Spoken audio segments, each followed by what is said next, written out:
Hi, welcome to Midwife Monday. It is November. Can you believe this?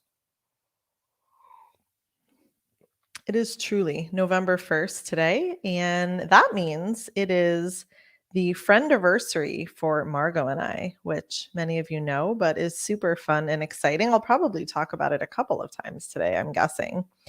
But welcome again as people are getting on. I would love to see in the comments who is here, where you are from, and as always, any questions, topics, suggestions are all welcome from the get go here as we wait for people to kind of trickle on. And I drink my tea, and maybe you're warming yours up, or maybe you're making some now. That would be so delightful. It's like a fireside chat, my husband has told me. And he's not wrong, except there's no fire. Oops. And it's quite nice out today here, although here I am in a dark room. Can't wait to get outside after this. Hello, Dahlia. You're always so reliable. It is so nice to have you here and so many of you that choose to come every week. It is so nice to create this circle, which is what it feels like. It feels like our very own Indie Birth Women's Monday circle here, where we get to drink tea and pull cards and talk about fun things like birth. Hello, Brooke and Sam, who's not very far away from here, just a little bit. So, how is it November? I'm not quite sure. It is suddenly fall here. It is, although it's not terribly cold. And last night we went real trick or treating in a neighborhood, which my kids have never done. And the weather was just so delightful. It was warm and not raining, so much better than we've had in years past, even in Arizona, where usually at Halloween time it's very cold. And, costumes get covered up by sweaters and hats and that kind of thing. Hello, Gabriella. So it was an absolutely enjoyable evening of running around a neighborhood and having that experience for so many of the kids that never had it. And it was so great that Cove woke up this morning and asked if we could go again tonight. She asked, "Is there trick or treating?" Or she didn't even ask if there was. She just said, "We're going trick or treating again tonight. Let's do that again." So cute. It was that fun to her. She was an adorable little bunny rabbit, as many of you saw in the newsletter yesterday. Super cute. So, as I mentioned when I first got on, today is November 1st, and it is All Souls Day. I remember this day as a teenager because, funny story, I used to go to an all girls Catholic school on Long Island in New York. It was a great school. It was like Harry Potter, amazing, old, historic building, all girls. We had so much fun. And we always got November 1st off from school because it's All Souls Day. So we had a fun night of Halloween and trick or treating. And yeah, that's what I remember. But more importantly, and more relevant, is that All Souls Day is the day Margot and I met 11 years ago. So she's on her way home right now from Ecuador. But of course, we've been in touch as we always are by text and phone and all of the good stuff.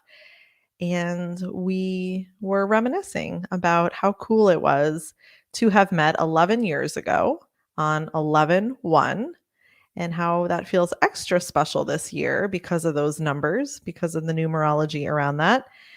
And also just because it seems more and more each day like good things are here and good things are coming. And the dreams of our retreat center seem more real each day. And so I'm excited for her to get back to the US and see where the next decade plus goes. 11 years is significant, I think, with a friend, with a business partner. Um, I was, just reflecting to myself how it really is the most special and sacred friendship that we have, this sisterhood that we have. And we were such an unlikely pair 11 years ago. Um, I had just had my fifth baby. So I was well into adulthood and acting in the role of midwife. And Margot was just a young college student, really. Like, who would have thought?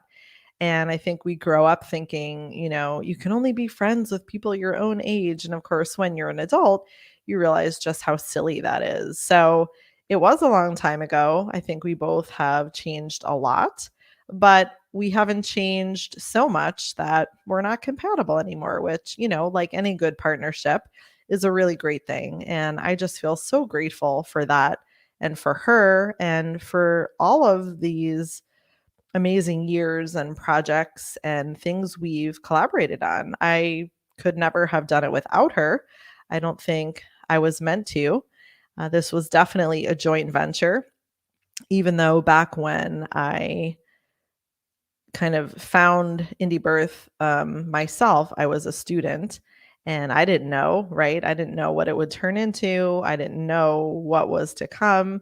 And again, I'm just so grateful that Margot and I crossed paths. So we always celebrate this day, even if we're not together.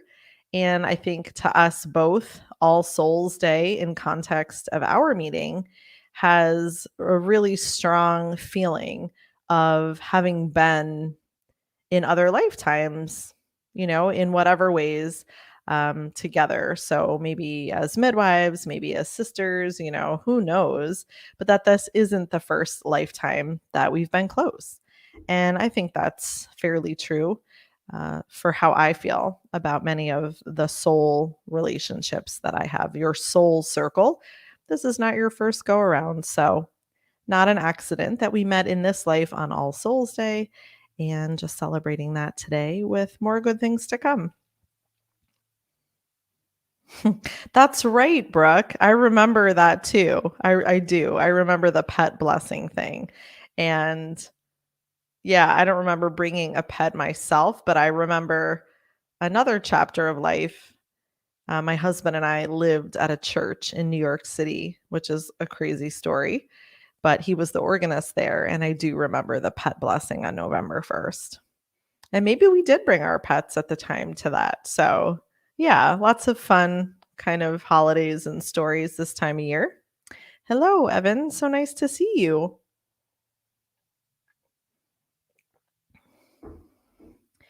Okay, well, a couple people are here at least. I'm not sure if more are hanging out and I'm not quite aware of their presence. Or maybe we just have a smaller group today. It's impossible to tell from where I'm at. But as usual, we'll pull a card and see what we get. And hopefully, you all have some topics for me today because I really don't come with any.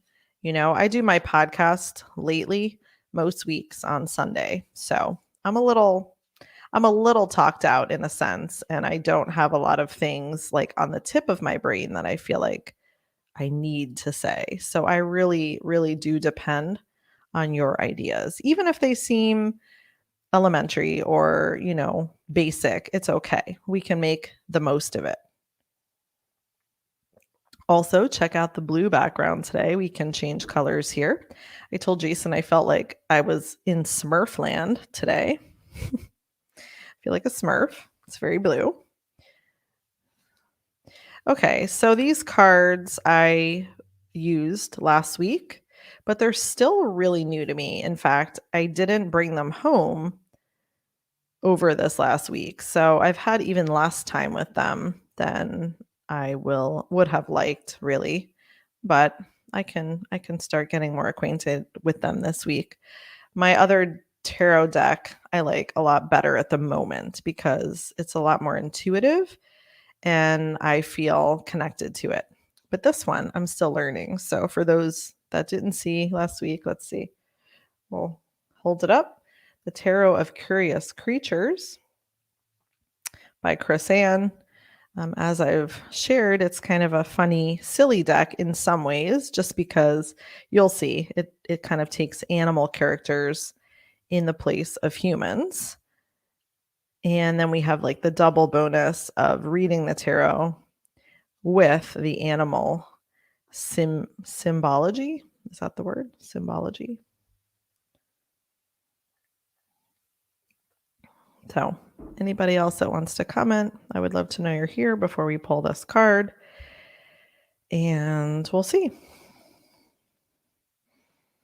Okay. What is needed today? Patricia, hello. Okay, what is needed for us today? November 1st, beautiful fall, most places, changing energies, all the things. Ooh, I've pulled this one, I think, many times in the last bunch of months. It's the Strength card. And again, this is kind of a silly-ish version of it. If the camera will focus on it, you'll be able to see it. So it's number 8.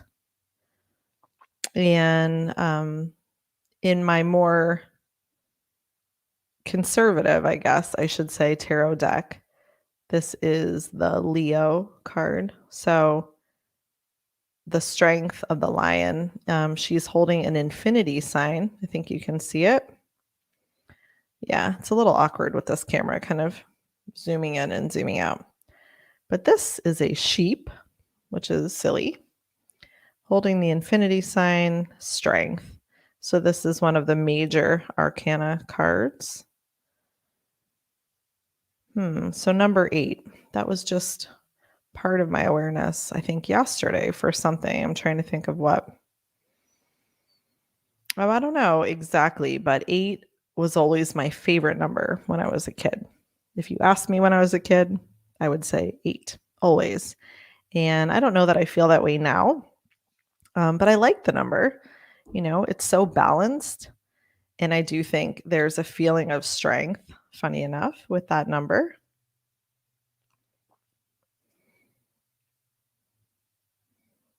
And yeah, the comparable card in my other deck is a woman that is half lion. So, that's strength coming in through that character.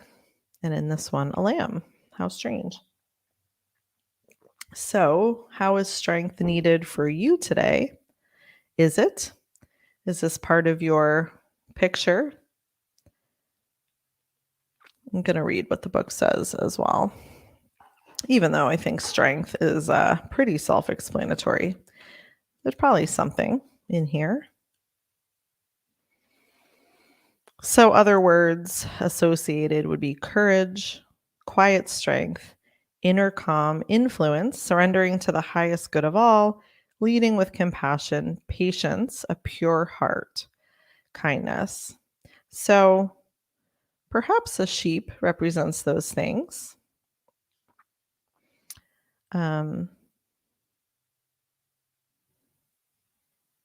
It says, we sheep often choose strength in numbers, but I'd like to show you another way. Let's chat about your resolve and potential and your soft heart, which is a brilliant force of love. So calm, collected, and courageous, strength exudes fierce serenity and wields it like a superpower. So the lamb that controls the lion, hence the lamb card, and whose flexible, rooted nature makes her unbreakable in the face of uncertainty. So it's all about like gentle bravery and trusting that the forces of your own life will center your spirit and allow you to find your own resistance.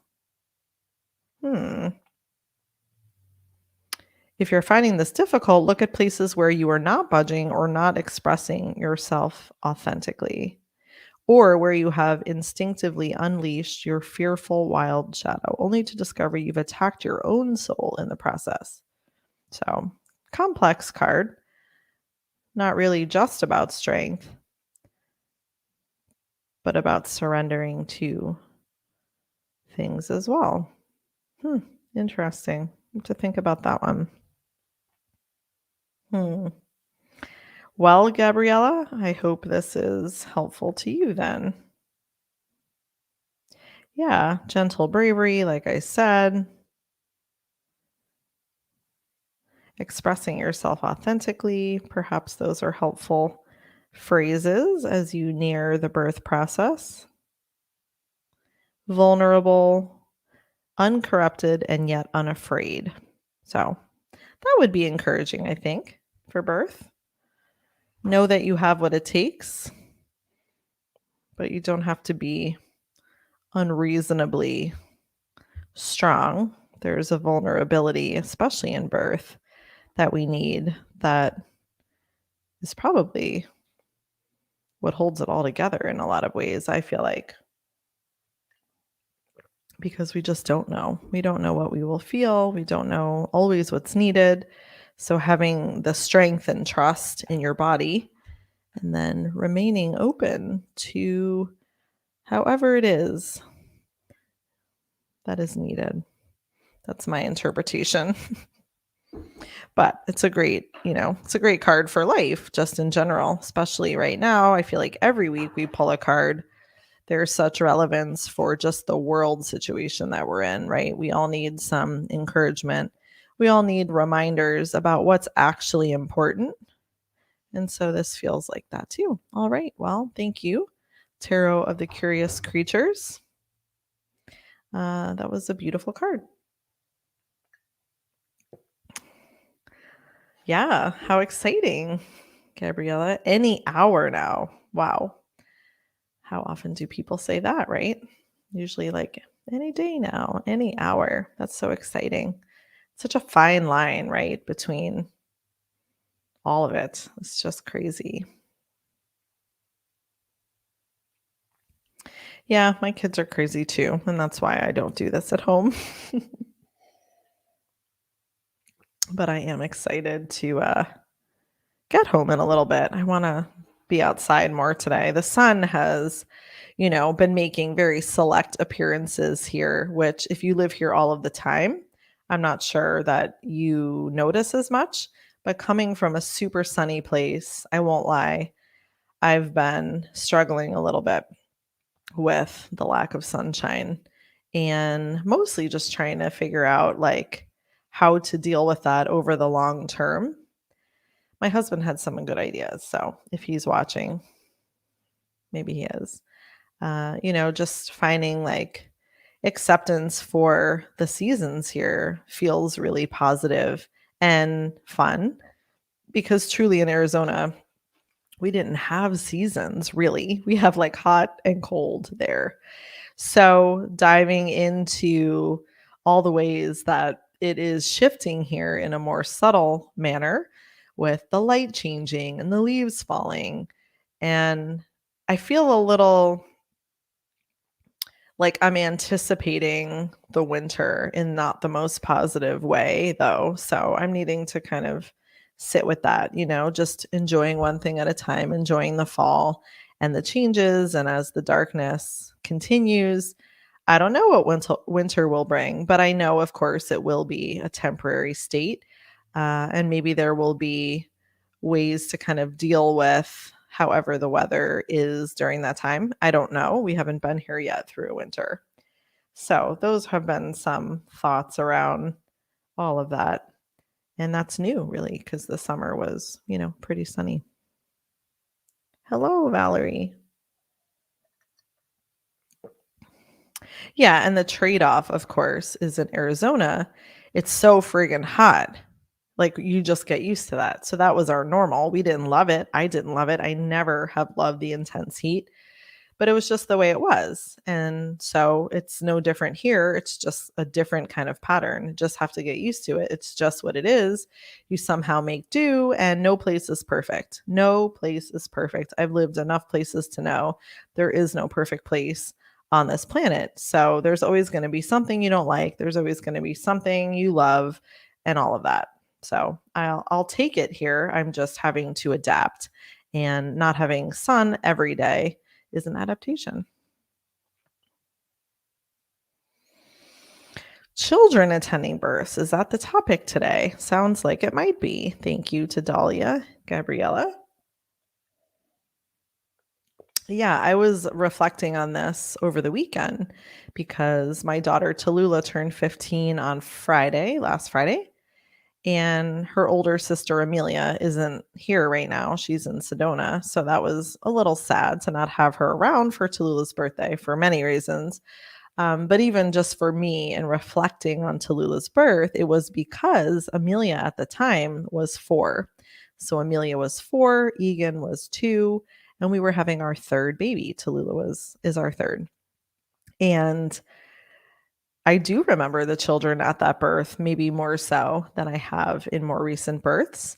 Amelia was 4, and her most excited moment was to weigh the baby when she was out. And so that was her job, and she definitely did that. I also remember, I birthed in a birth pool, and at some point in the labor, the amniotic sac came out, and I was just like standing there in the pool with this giant sack out of me. And Amelia, being 4, was so interested in that. And I remember her wanting to touch it, which is so cute and fun. So at 4, she definitely had a job at that birth. She was very engaged. We didn't know Tallulah was a girl. I mean, I kind of knew, but we didn't know for sure. So she was super excited to get a sister after having had a little brother, and just really great memories all around. I also remember we had 2 midwives at that birth, and they were both midwives that I worked with as an apprentice. So we knew them fairly well. They knew our family. And the older midwife brought her older daughter, who at the time was, I think, 15 or 16, and she made a birthday cake downstairs. She never came up and bothered me, which was nice. She just kind of did her own thing. And I think my kids, the 4 and 2-year-old at the time, helped bake the birthday cake. So it was a really fun family kind of birth. And the kids were definitely central to that. And the photos that we do have, we don't have a ton from that birth, are of Amelia cuddling her new little sister and weighing her sister. I think Egan had fallen asleep by the time Tallulah was born. So it's great having kids at birth. I wouldn't have changed it at all. In fact, the couple births where my kids weren't, they still are sad about. They still are. So True, who will be 10, my in-laws had randomly come into town the same day that he was born, and they took the kids out for dinner. And True was born sort of a little bit after that time. So they missed that birth, although we have some really beautiful photos of them right after, just like staring at him and holding him and all of the things.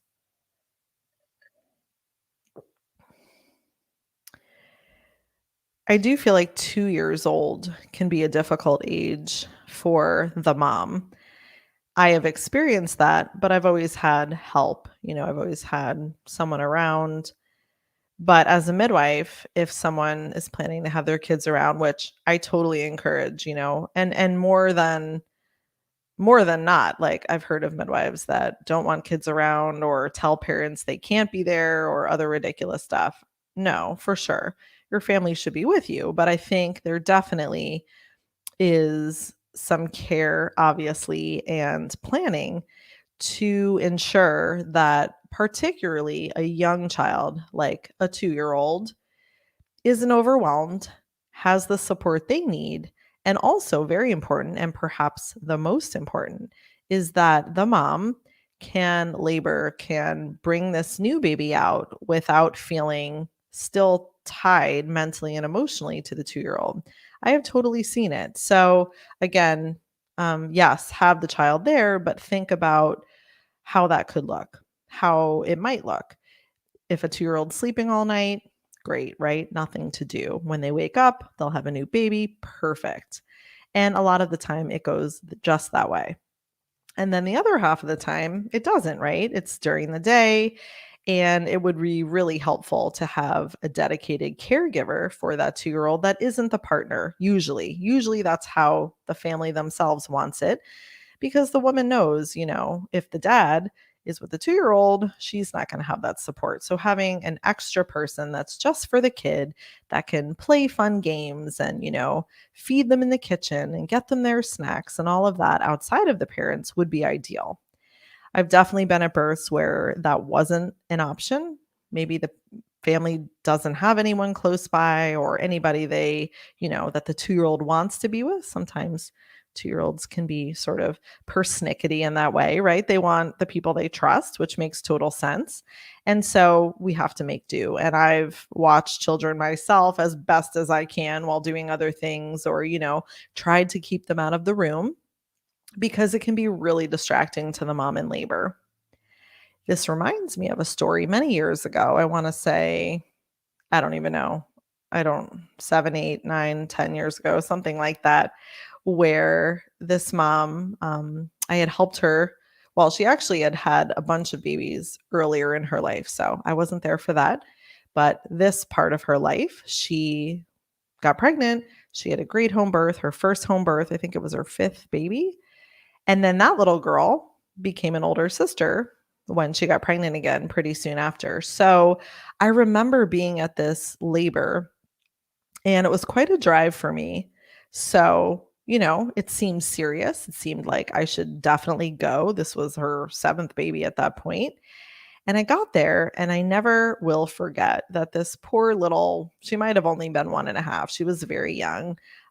She just was having a hard time. Her mom couldn't be with her. Her mom couldn't help her. Her mom was in the birth pool trying to have a baby. And she was just a mess. She was crying and whining and, you know, all of the things that we know. So I remember taking the kid out of the room myself, very nicely, I hope. I was at that point very good friends with the family. So, just taking her out. And I think the grandmother took over at that point because it was just too stressful. There was no way with that amount of adrenaline that this woman was going to have a baby anytime soon. And in fact, she didn't. It was a pretty long labor for somebody. Uh, Maybe who's had that many babies. But anyway, it was because she was just distracted. She couldn't emotionally take care of this child, which is so hard when you're the mom and you've been doing this for this child's whole life. And then all of a sudden, there's this one day where you just can't meet their needs, and your body responds to that. So, anyway, long story short, once the child was taken care of and settled and happy in another room, maybe even left the house, I don't quite remember, then this mom was able to get on with the task of birthing the little sister.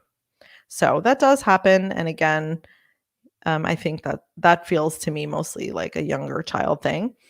I can think of also several births where similar situation, maybe there wasn't like great help for a kid of that age and just lots of distraction, like screaming as the baby comes out, throwing a tantrum in the other room. I mean, they're just real life stories, there's nothing wrong with that, but it's not the peaceful, blissful birth that a lot of us think about. But 2-year-olds can do that. So again, not to rain on anyone's parade there. I think just depending on personality, of course, there's plenty of kids that can just be in a space and sit quietly, but it's not that common for a young child. So have someone to take care of them, have whatever else things they like and need around, and they can be as involved as you want them to be. They can be in the room for the birth if that feels right, or they can come in right after, really. Older kids, though, and I think that was part of the question. Um, of course, depending on personality and how well they feel prepared and all of that can be amazing help.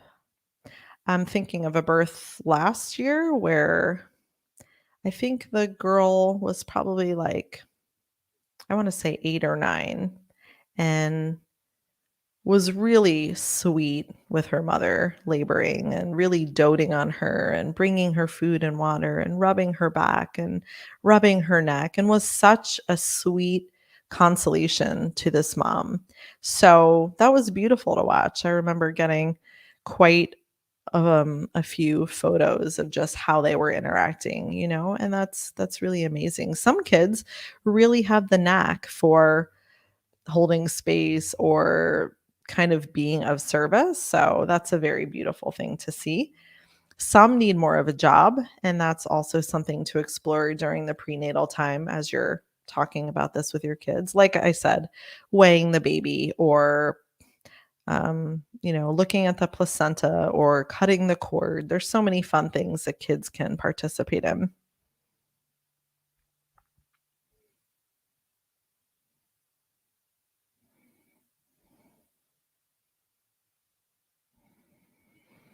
Yeah, I mean, I hear you, Evan. I can't either. I can't either. And I don't have any, apologies about that. I think being in the birth process takes a lot of focus.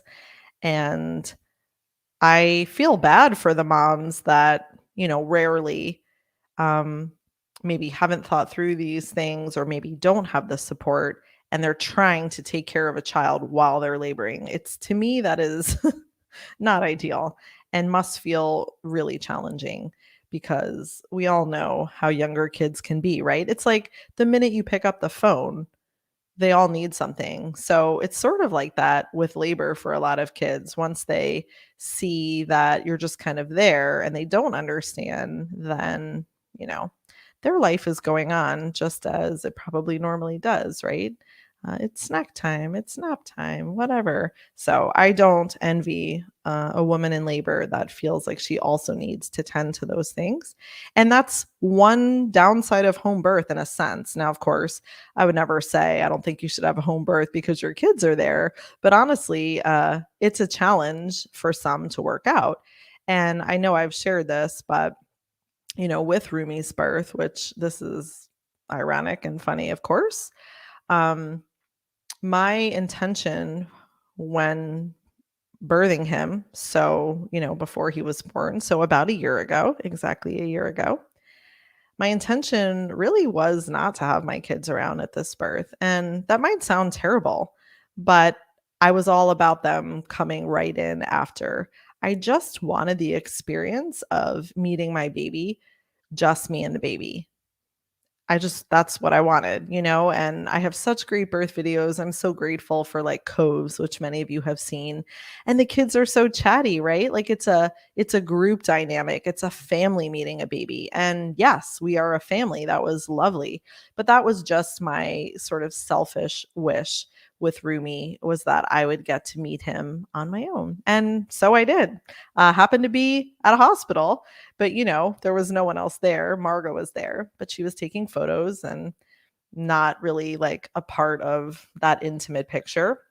And no one else was either. Jason wasn't there. No kids were there. So be careful what you wish for, I guess. But I totally got my wish. And I actually really, really relish the memory of that, of just meeting him without all of those extra energies around, because it's beautiful to have families at birth. And, we could go on and on about the benefits of having children see and be a part of these amazing experiences. But it's also a lot of energy to manage, especially if you have 10 kids. So, you got to do what's right for you and right for the baby that you're birthing and find all of the ways that you need to incorporate the other children. It's a fun project.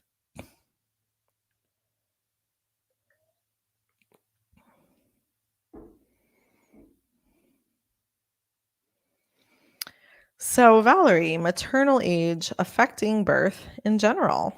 Hmm. Not focusing on chromosome or defect issues. I would love to hear people's comments on that as well. I think we all know what the mainstream world says, what the recommendations are for age. Is it 35 that's considered old? I can't even remember what they say.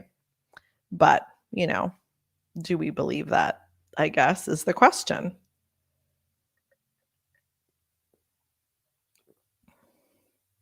The mom I was just talking about, the one that I shared, I mean, I think she had had 5 children prior in her life when she was very young, and then kind of like a second life phase, and I may have shared this story before, had these other 2 girls. Uh, and I can't remember how old she was, but she was definitely in her 40s, and that was probably my first experience as a midwife working with someone that was over 40, and she made it so easy. We're still in touch. She's a beautiful, lovely person. She was then. I really appreciated her maturity, and that's the truth. Not always with age, but she definitely was mature in a great way. She was experienced in life. She knew what she wanted, and there was a dynamic of um equalness between us. It wasn't like, oh, I was the midwife and telling her what to do. Sometimes it can feel like that with really young people. If you're working with someone that's really young, you just kind of naturally, in some cases, and maybe without thinking about it, assume more of like a mother role. And there's nothing wrong with that, grandmother, mother. Sometimes that's kind of the role of the midwife in a lot of ways. But there was something so nice for me about working with someone that was older. She was older than me at the time. So it was kind of like things got flipped and we had mutual respect for each other. So that's not really what Valerie's asking, but just my 2 cents about how that felt. And I was never worried about anything, like, I just have never believed any of that, and she was so healthy. I mean, she was really one of the healthiest people I've ever worked with, and I definitely would consider that, right? So, you have someone that's in their 40s, did they get pregnant naturally, right? I mean, I think that's a sign of health for anyone, no matter what age they're at.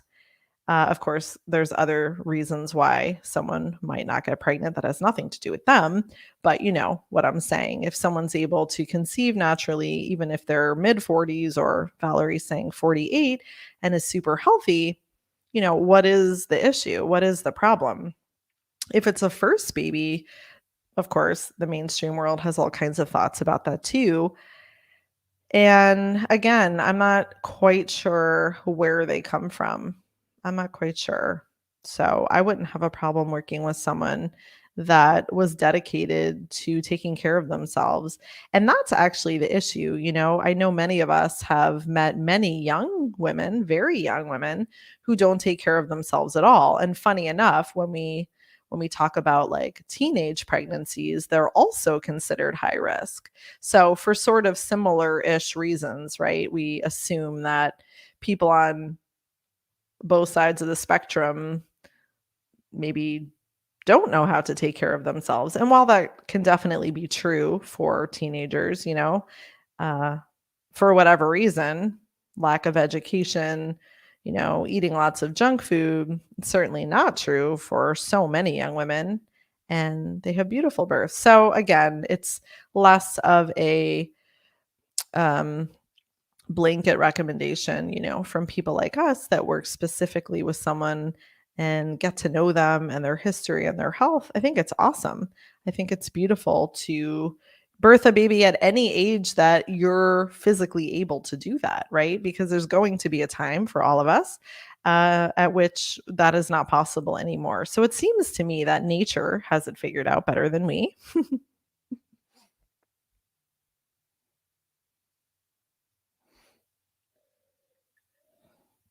Right. And then Evan, I think maybe separate but also under the same umbrella topic is multiple pregnancies and increasing in age and how that can feel.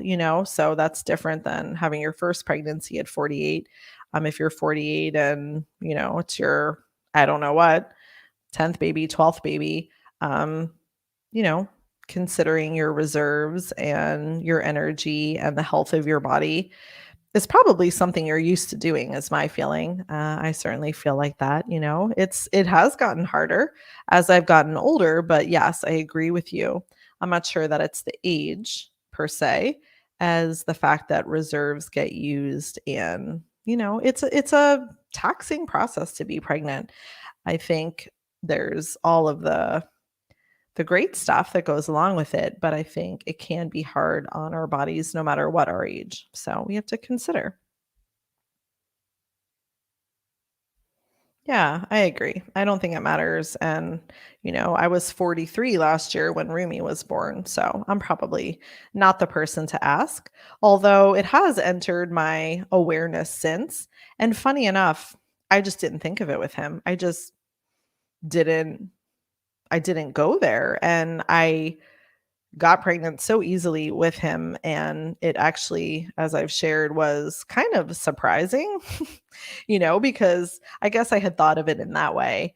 Um, the chances of getting pregnant at whatever age, if you Google it, it's pretty depressing. I mean, if you wanted to be pregnant, of course, it's sort of depressing to be like, oh, it's whatever 3% chance any given month or something like that. So I remember looking that up and just thinking, oh, well, I mean, I'm not really worried about getting pregnant unexpectedly, and then I did. So joke was on me, and I guess he really wanted to be here, which ultimately is, of course, what I think about all of it. I think there are the babies that really want to be here, and they don't care how old you are, and they don't care what's going on in the world. They're ready for it. Yeah.